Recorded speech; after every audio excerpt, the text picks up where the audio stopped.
Minsan, isang salita lang ang sapat para magbago ang buhay ng isang tao. Isang akusasyon, tama man o mali, ay maaaring maging mitya ng galit at karahasan. Sa kasong ito, isang aktor ang nadala sa bugso ng kanyang damdamin matapos ang sumbong ng kanyang live-in partner. Hindi na siya nag-isip, hindi na siya nag-usisa. Ang galit na umapaw ay nauwi sa isang desisyon na hindi na mababawi. Ang pagkitil sa buhay ng isang inakusahan. Ngunit nang lumabas ang katotohanan, ang lahat ay nagbago. Ang akusasyon pala ay walang batayan at ang napatay ay inosente. Isang maling paratang ang nagbunga ng habang buhay na pagsisisi, pagkasira ng pangalan at isang trahedyang magpapaalala kung gaano kapanganib ang isang kasinungalingan. Ngayon, ang tanong, ano na nga ba ang kinahinatnan ng kasong ito? Napanugot ba ang aktor sa batas o nagkaroon pa rin siya ng pagkakataong makabangon mula sa kanyang nagawa? Alamin natin ang kwento sa likod ng kasong ito.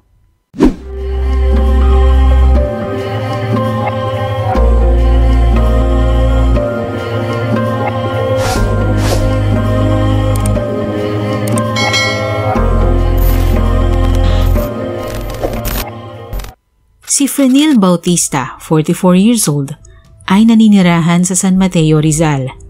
Panganay siya sa 3 magkakapatid at kilala bilang isang masipag at mapagmahal na tao. Hindi man marangya ang kanyang pamumuhay, lagi siyang nagsusumikap upang maitaguyod ang kanyang pamilya. Supervisor siya sa isang kilala at malaking supermarket sa Pilipinas. Trabahong hindi madali ngunit buong puso niyang ginagawa dahil alam niyang iyon ang bumubuhay hindi lamang sa kanya kundi sa mga mahal niya sa buhay. May asawa si Frenil na si Mary Jane o mas kilala sa palayaw niyang Ningning na matagal na niyang kasama sa hirap at sa ginhawa.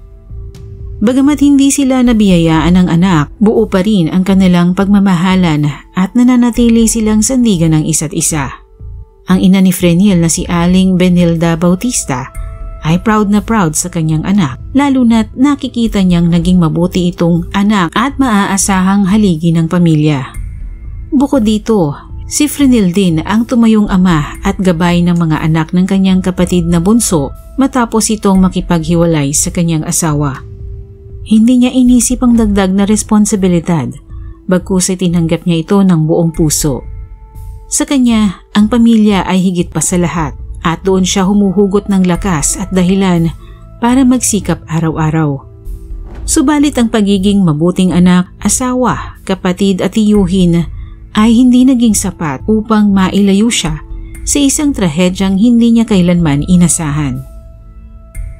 November 22, 2017, nagsimula ang bangungot ng pamilya ni Frenil nang sa hindi inaasahan ay makatanggap sila ng isang tawag at nagsabing si Frenil ay nasa ospital at nag-aagaw buhay, bunga ng matinding pambubugbog na kanyang sinapit. Sa investigasyong isinagawa ng San Mateo Municipal Police, kadarating lamang ni Frenil mula sa Bulacan kung saan siya ay nagtungo bilang parte ng kanyang trabaho. Pagdating nito sa Banabas Street, bandang 6:30 ng gabi, pumasok muna siya sa kilalang supermarket doon kung saan naroon ang kanilang opisina para lamang mag-CR bago siya dumiretso pa uwi ng kanilang tahanan. Nang mga oras na iyon, ang mag-live-in partner na sina Eugene Tejada at Mary Jane Malilin ay naroon din sa loob ng supermarket. Si Frenil pumasok na noon sa CR ng supermarket para umihi. Maya-maya pa, sinundan ni Tejada si Frenil nang hindi nito namamalayan. Habang umiihi si Frenil, nagulat na lamang siya nang bigla na lamang may sumuntok sa kanyang likuran. Sunod-sunod na suntok ang pinakawala ni Tejada sa mukha ni Frenil, habang si Frenil ay panayang pagmamakaawa sa kanya na tumigil na. Pero si Tejada tila bingi sa pakiusap ni Frenil at hindi ito tumigil sa pagsuntok hanggang sa bumagsak si Frenil sa sahig at nangisay. Saka pa lamang tila natauhan si Tejada at tumigil sa pagsuntok. Pagdating ng security guard, nakita niya si Frenil na duguan ang mukha at nakahandusay sa sahig. Tinulungan niya itong makatayo at sila'y dinala sa istasyon ng pulis ng San Mateo.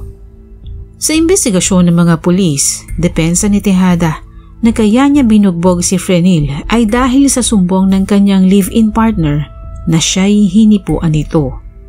Samantala, si Frenil noon ay halos hindi naman makapagsalita at hindi maipagtanggol ang kanyang sarili.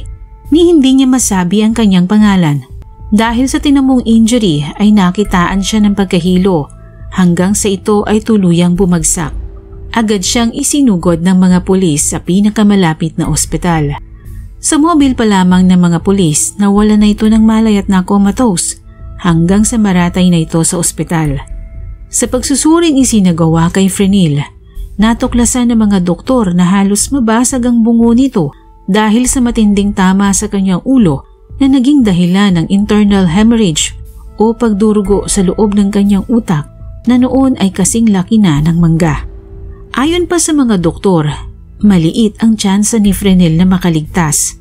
Subalit pinanghawakan ng pamilya ni Frenil ang gahiblang pag-asang ito na kaya pa nilang bawiin si Frenil sa bingit ng kamatayan kaya mabilis silang nagdesisyong ilipat ito ng ospital upang maoperahan. Ngunit ang masaklap, pagkalipas ng 4 na araw ng pakikipaglaban ni Frenil, binawian din siya ng buhay noong November 26, 2017. Hindi matanggap ng asawa at pamilya ni Frenil ang nangyari sa kanya. Hindi rin sila makapaniwala na magagawa ni Frenil ang ibinibintang sa kanya ni Mary Jane Malilin. Kilala nila si Frenil na mabait, magalang at wala itong nakakaaway dahil sa pagiging pasensyoso nito. Ang kanyang asawang si Ningning, halos hindi kinaya ang bigla ang pagpanaw ng kanyang asawa at kinailangan pa nitong sumailalim sa counseling. Sa Facebook post naman ng pamangkin ni Frenil, isang araw bago ito bawian ng buhay. Hindi sana aabot sa kamatayan ng kanyang tiyuhin ang insidente kung inalam muna ni Tejada kung may katotohanan ng claim ng kanyang nobya na siya'y hinipuan. Maaari daw na napadikit si Frenil sa babae dahil hindi maganda ang kanyang pakiramdam, sanhi ng hypertension at diabetes na kapag umaatake ay nakakadama ito ng pagkahilo. Agad daw kasing naghisterika lang babae at agad inakusahan ng kanyang tiyuhin ng panghihipo. Ang kasong isinampa noong una na frustrated murder ay umakyat sa homicide dahil sa pagkasawi ng biktima. Subalit pagkalipas lamang ng 1 linggo, nakalaya kaagad ang suspect matapos itong makapagpiyansa. Sabi-sabing malakas daw ang kapit nito sa mga pulis kaya mabilis na naayos ang kanyang paglaya. Bagamat nakalaya pansamantala ay hindi nangangahulugan na absuelto na siya sa kaso. Ang kaso ay lilitisin pa lamang upang mapatunayan kung siya ba ay totoong nagkasala nga o hindi. Sa patuloy na investigasyon sa kaso, nakakuha ng kopya ng CCTV footage ang mga investigador mula sa supermarket. Masusing pinag-aralan ng mga pulis ang naturang footage at kahit ilang ulit nila itong balikan at suriin, wala silang nakitang anumang insidente ng panghihipo sa pagitan ni Frenil at ni Mary Jane. Makikita lamang doon na dumaan si Frenil sa bandang likuran ni Mary Jane at dire-diretso itong naglakad papuntang CR ng supermarket. Tulad ng sinabi ng pamangkin ni Frenil sa kanyang Facebook post, hypertensive at diabetic si Frenil at paminsan-minsan ay nakakaramdam ito ng pagkahilo. Maaaring nahilo ito habang naglalakad at hindi sinasadyang napadikit kay Mary Jane. Subalit kung titingnan sa video footage, ayon pa sa mga investigador, walang kahit isang pagkakataon na napadikit si Frenil kay Mary Jane. Ang malinaw daw na nakuna ng CCTV ay noong pagdating na ng mga pulis habang pinupunasan ng dugo sa mukha ni Frenil bago sila magtungo ng istasyon. Sa loob ng ilang segundong nag-cruise ang landas ni Frenil at ni Mary Jane. Nagsumbong pala ito sa live-in partner niyang si Eugene Tejada. Siya raw ay hinipuan ni Frenil habang ito ay naglalakad. Agad nagpuyo sa galit ang nooy 29 anyos na si Tejada na napag-alaman na isa palang aktora sa mga independent o indie film.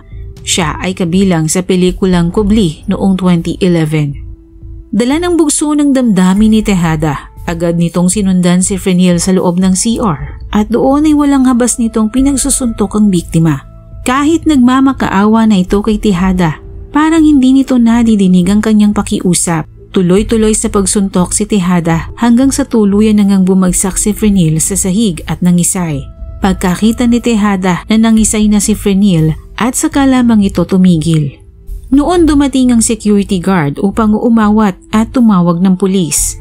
Sa salaysay ng gwardya, hindi pa nakuhang isara ng biktima ang zipper ng kanyang pantalon at bakas ang ihi sa harapan nito. Indikasyon na umiihi pa ito at nakatalikod kay Tejada nang tirahin siya ng suspect. Dito nagkaroon ng pagkakataon ang pamilya ni Frenil na iangat sa murder ang kasong isinampa nila laban sa suspect na si Tejada. Subalit noon ay hindi na muling nakita si Tejada at umalis na rin ito sa bahay na tinutuluyan sa Batasan, Quezon City. Maging ang ka-live-in partner nitong si Mary Jane Malilin ay hindi na rin nahagilap ng pulisya. Ang huling update sa kasong ito ay noon pang 2019. 2 taon makalipas ang pagsampa ng kasong murder kay Tejada, hindi pa rin ito napapasakamay ng batas. Kasalukuyan pa rin itong nagtatago at pinaghahanap. Subalit pagkatapos ng 2019, wala na akong nakitang update tungkol sa kaso. Maaaring hindi na natutukan ang kaso kaya wala nang update at hindi na rin mahanap ang suspect.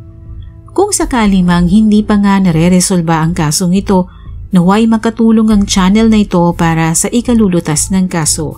Kaya't kung may impormasyon kayo sa kinaroroonan ng suspect na si Eugene Tejada, mangyari lamang pong makipag-ugnayan sa San Mateo Police sa lalawigan ng Rizal. Naway magsilbing aral ang kasong ito sa ating mga manonood. Sa panig ng suspect, maaaring hindi niya nakontrol ang kanyang galit dahil pakiramdam niya ay nabastos ang kanyang nobya. Subalit mas makabubuting alamin muna ang buong kwento at magsampa ng formal na reklamo sa mga otoridad kung talagang ito ay may basihan. Wala sanang buhay na nasayang ng walang dahilan at wala sanang pamilyang nagdurusa habang buhay dahil sa pagkawala ng mahal nila sa buhay kung hindi siya naging padalos-dalos ng desisyon at pinairal ang init ng ulo. Kung nais mo ng mga ganitong kwento, maaari kang mag-like, mag-share at mag-subscribe sa aking channel. Maraming salamat po sa panunood at hanggang sa muli.